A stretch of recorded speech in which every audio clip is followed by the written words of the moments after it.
Assalamualaikum, saya Intan Nuraini dari MN21D. Bismillahirrahmanirrahim. Assalamualaikum warahmatullahi wabarakatuh. Dalam kesempatan kali ini, izinkan saya Intan Nuraini mempresentasikan mengenai cost volume profit analysis. Yang pertama ada pengertian dari cost volume profit analysis. Cost volume profit analysis merupakan metode untuk menganalisis bagaimana keputusan operasi dan keputusan pemasaran mempengaruhi laba bersih berdasarkan pemahaman tentang hubungan antar biaya, variabel, biaya tetap, harga jual per unit, dan tingkat output. Analisis cost volume profit merupakan cara untuk mengetahui perubahan biaya variabel dan biaya tetap mempengaruhi laba perusahaan.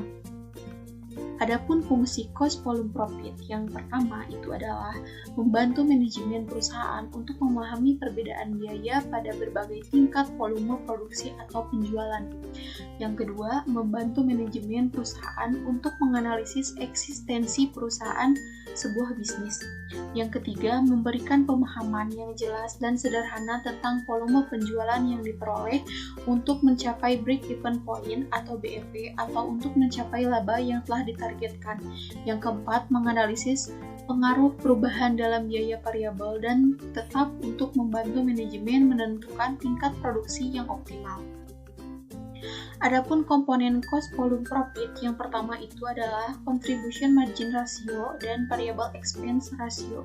Yang kedua ada break-even point dan yang ketiga ada margin of safety. Yang pertama, contribution margin ratio dan variable expense ratio. Margin kontribusi dapat diartikan secara harga dan unit. Margin kontribusi dihitung sebagai harga jual per unit dikurangi biaya variabel per unit, juga dikenal sebagai kontribusi dolar per unit. Ukuran ini menunjukkan bagaimana produksi tertentu berkontribusi pada keuntungan perusahaan secara keseluruhan. Yang kedua ada break-even point, merupakan sebuah cara untuk mengetahui volume penjualan minimum agar suatu usaha tidak mengalami kerugian, tetapi juga belum memperoleh laba. Dalam kata lain, labanya sama dengan nol. Analisis ini tidak hanya informasi mengenai posisi perusahaan dalam keadaan impas atau tidak, namun analisis ini sangat membantu manajemen dalam perencanaan dan pengambilan keputusan. Yang ketiga, ada margin of safety. Adalah selisih antara rencana penjualan dalam unit atau satuan uang dengan impas dalam unit atau satuan uang penjualan. Margin of safety memberikan informasi tentang seberapa jauh realisasi penjualan dapat turun dari rencana penjualan agar perusahaan tidak menderita kerugian. Margin of safety merupakan angka yang menunjukkan jarak penjualan yang direncanakan atau budget sales dengan penjualan break-even point. Artinya, margin of safety menggambarkan batas jarak di mana jika penjualan melampaui batas tersebut, maka penjualan akan mengalami kerugian. Selanjutnya, ada analisis dalam cost volume profit. Yang pertama, fungsi biaya dan pendapatan adalah linear. Artinya, fungsi biaya dan pendapatan harus tetap konstan selama rentang waktu tertentu. Yang kedua, harga dan biaya dapat diketahui dengan pasti. Artinya hal ini disebabkan karena adanya perubahan pada suatu variabel, maka akan berdampak pada suatu hal lainnya.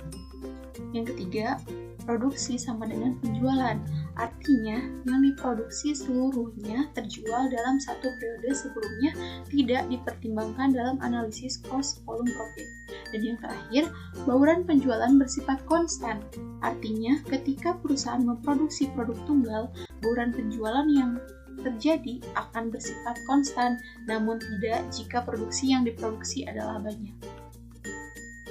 Cukup sekian yang dapat saya sampaikan. Terima kasih. Wassalamualaikum warahmatullahi wabarakatuh.